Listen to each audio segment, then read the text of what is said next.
어떤 물건을 찾다가 취하가 되는 경우면 다 이렇게 생각하세요. 아, 이번에 낙찰받는 거였는데 취하됐네. 아, 내 물건 날라갔네. 그런데 누구는 이렇게 일반 매매로 취하된 물건을 매입하고 있습니다. 반갑습니다, 시청자 반갑습니다. 여러분. 네, 오늘은 우리 깡식이님을 모시고 즐거운 시간 가져볼 수 있도록 하겠습니다. 저희가 오늘 말씀드릴 내용은 비교적 최근의 일이에요. 조금 특이한 케이스입니다. 경매로 보통 많이들 입찰을 하시잖아요. 정말 얼마 안 됐네요. 예. 6월 28일이면 몇 개월 전이네요. 6월 28일 날 취하된 물건입니다. 동두천시 지행동. 네, 이때는 동두천이 비조정 지역이었거든요. 그리고 혹시 저 공시지가가 1억 맞습니다, 맞습니다. 딱 1억에 걸치는 물건이었습니다. 딱 1억에 걸치는 거. 예. 그런데 이 물건이 나름 이 지역에서 인기 있는 아파트였기 때문에 속으로 이 물건은 정말 많이 붙겠다라고 생각을 했습니다. 그런데 채권상을 보니까 5천만 원 정도 돼 보이는 거예요. 채권 신청 채권이 네네네. 네. 경매에 들어간 채권이 대부업체하고 그다음에 1금융권에서 5천만 원 정도가 돼 보이는 거예요. 잘하면 취하될 수도 있겠는데 그래서 이제 주변 시세를 이제 알아보러 가는 거거든요. 아파트가 지금은 이제 조정지역으로 묶이면서 거래들이 다 뜸해졌는데 당시에는 이게 얼마나 핫했었냐면요. 주마다 신고가가 갱신되는 상황이었습니다. 매물이 아예 없었고요. 이 동네에. 예전에 제가 들었던 얘기 중에 취하시키기 위해서 일반 매매로 내놓는 형태 그런 물건을 있었다라고 제가 들어서 그럼 부동산에서 과연 그 지역 부동산일 텐데 어떻게 그런 물건을 이 사람들은 받지라고 생각해서 제가 이제 직접 집주인한테 전화를 했더니 전화를 안 받고 아예 뵙지는 못했었어요. 그런 거 많이 해요. 지금 굉장히 잘하신 건데 우리가 실제로 가면은 물건이 경매로 진행 중인 거는 웬만하면 부동산을 팔려고 내는 경우가 굉장히 많아요. 그걸 내가 살려고 해도 등기부에 나와 있는 채권 금액이 사는 금액보다 높으면 결국 내가 사도 얘네 채권을 다 말소시킬 수가 없잖아요. 네. 그러면 거래가 안 되거든요. 네네네. 아마 이 케이스 같은 경우에는 금액이 작기 때문에 요거는 충분히 협의해서 사올 수도 있겠다라고 생각을 하신 것 같고 네. 여러분들도 만약에 경매 물건을 딱 봤는데 금액이 작아 요거는 사올 수도 있겠다 싶으면 찾아가서 나한테 그냥 싸게 팔아라. 경매로 낙찰되면 싸게 된다. 내가 좀 더 쳐줄게. 이런 방법도 있는 것 같긴 해요. 부동산 다니면서 혹시라도 이런 물건이 나온다면 저한테 연락을 꼭 좀 주세요. 저는 그렇지. 계약금을 바로 쏘겠습니다. 그렇지. 정말 살 것처럼 그렇게 말씀을 했고요. 이틀 정도 있다가 연락이 왔습니다. 이런 물건이 있는데요. 사장님 말씀하신 것 같은데 한번 보시겠어요? 해서 오른쪽에 보이시는 저 부동산 법무팀 실장님 명함과 조건을 저한테 말씀하시기 시작했습니다.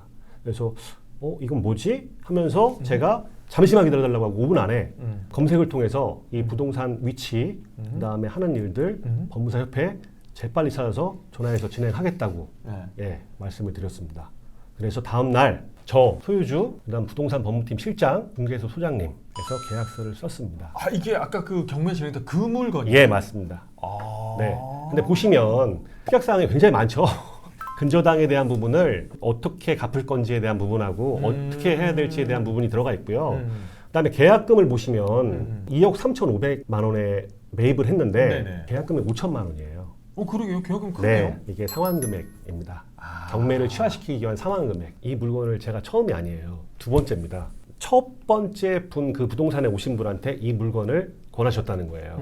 그런데 그분은 정상적인 물건이 아니기 때문에 매입하지 않겠습니다 라고 하고 두 번째가 저한테 온 물건입니다. 그런데 이 물건이 계약 날짜를 보시면 6월 25일이거든요. 밑에 보시면 이 빨간색으로 표시한 부분이 6월 25일이에요. 네네네. 근데 아까 경매 6월 28일 취합? 금요일입니다. 25일이. 정확하게 취하를 시킬 수 있는 시간이 하루밖에 없는 거예요. 진짜요? 네. 그 부동산 법무팀 팀에서 각기 제일은행, 그다음 리드코프 다 있어서 돈 입금과 동시에 바로 상환에 대한 취하를 시켰고요. 그러면서 6월 달에 제가 거래를 했는데 8월 달에 3억이 찍혔어요. 이야. 단 2달 만에. 저희는 어떤 물건을 찾다가 취하가 되는 경우면 다 이렇게 생각하세요. 이번에 낙찰받는 거였는데 취하됐네. 내 물건 날라갔네. 그런데 누구는 이렇게 일반 매매로 취하된 물건을 매입하고 있습니다. 저도 이런 상황을 처음 겪다 보니 그러면 이런 상황이 왔을 때 제가 잡아낼 수 있는 부분도 있고 두 번째는 뭘까요? 이런 분들을 또 알게 된다는 거예요. 그렇죠. 네, 저랑 연결돼 있던 법무사 실장님 지금도 연락하고 술 마시면서 이렇게 편하게 지내고 있습니다. 그럼 그렇게 생각하실 거 아니에요? 왜 그런 쪽에서는 매입을 하지 않나요? 양도세 문제가 있습니다. 원래는요, 예전에는 괜찮은 물건이 나오면 그런 분들도 직접 매입을 했다는 거예요, 회사에서. 근데 요즘에는 양도세 관련된 세금이 워낙 세기 때문에 단기로 수익을 내기 위해서는 적합하지 않다는 겁니다. 그래서 그런 물건이 오면 주변에 딱 부동산 몇 군데만 뿌리는데 그걸 어떻게 뿌리냐? 내부 팀에서 시세 조사를 해서 센스가 좀 있으신 부동산 두세 군데만 딱 얘기해봤는데 경매 이해하고 있고 괜찮게 붙일 것 같다라는 부동산만 그렇게 전달을 한다는 겁니다. 그랬기에 저랑 거래하셨던 부동산 사장님께서 역할이 굉장히 크셨던 거죠. 제가 볼 때는 굉장히 잘하신 거는 처음부터 매물 있으면 달라라고 말씀을 하신 부분도 잘했고 마치 살 것처럼. 이게 하루 만에 바로 판단한다는 게 일반인들이 굉장히 어떻게 보면 결론을 들으면 너무 간단한 거지만 막상 실행하기엔 조금 애매할 수도 있거든요. 그런데 저도 이렇게 해서 매입했던 경우가 한 두어 건 있는데 부동산 이 경매라든지 이거를 여러분들 직접적으로 투자하지 않더라도 알아두면 굉장히 좋다라는 거. 여러분들 내 집을 사는데 이 경매의 시스템만 조금만 이해를 하면 이런 물건이 결코 어려운 게 아니거든요. 근데 일반인들은 깨끗한 것만 찾아, 깨끗한 것만. 근데 우리 지식만 가지고 있으면 지금 보시다시피 이런 매물도 나와 있어도 안 산다고 하잖아요. 근데 여러분들이 직접 내 집을 산다고 생각하면 5천만 원, 7천만 원 이게 어딥니까? 맞습니다. 그리고 중요한 건 지금은 아파트지만 시세가 불분명한 아파트가 아닌 물건이에요. 이랬을 때는 수익은 많이 다를 수 있습니다. 아, 그럼요. 네. 그래서 제가 드리고 싶은 중요한 포인트는 경매 매물이 일단 올라오면 실제로 신건 때 가보라는 말씀은 되게 많이 들으셨을 거예요. 부동산에서 경매 물건에 대해서 전혀 모를 때 미리 다 조사하시고 이런 물건도 있을 수 있으니 부동산에다가 얘기를 해놓는 겁니다. 혹시라도 이런 물건이 나오면 저한테 빨리 연락을 주세요. 그런데 부동산 사장님하고 얘기해보면서 경매를 좀 아셔야 돼요. 경매를 좀 어느 정도 좀 파악하고 계시고 그다음에 좀 센스 좀 있으시고 좋습니다. 네. 좋습니다. 좋습니다. 한간에 이렇게 말씀하십니다. 야, 너는 좋은 시절에 시작했으니까 이렇게라도 벌어서 하지. 그런데 아닙니다. 좋은 시절은 또 오고요. 그리고 누구나 다 할 수 있는, 저도 했으니 다 할 수 있는 그런 방법들이고요. 지식이 부족한 상태에서 의사결정이 빠를 수가 없습니다. 강의를 열심히 들어야 될 이유가 저희가 지식을 채워 넣어야 빠른 의사결정을 할 수 있거든요.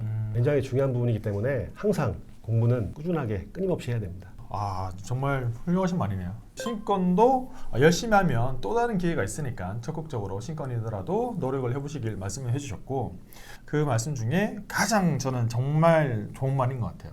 의사결정을 빨리 하기 위해서는 지식이 갖춰져야 된다 라고 말씀을 해주셨습니다. 아, 정말 좋은 말인 것 같아요.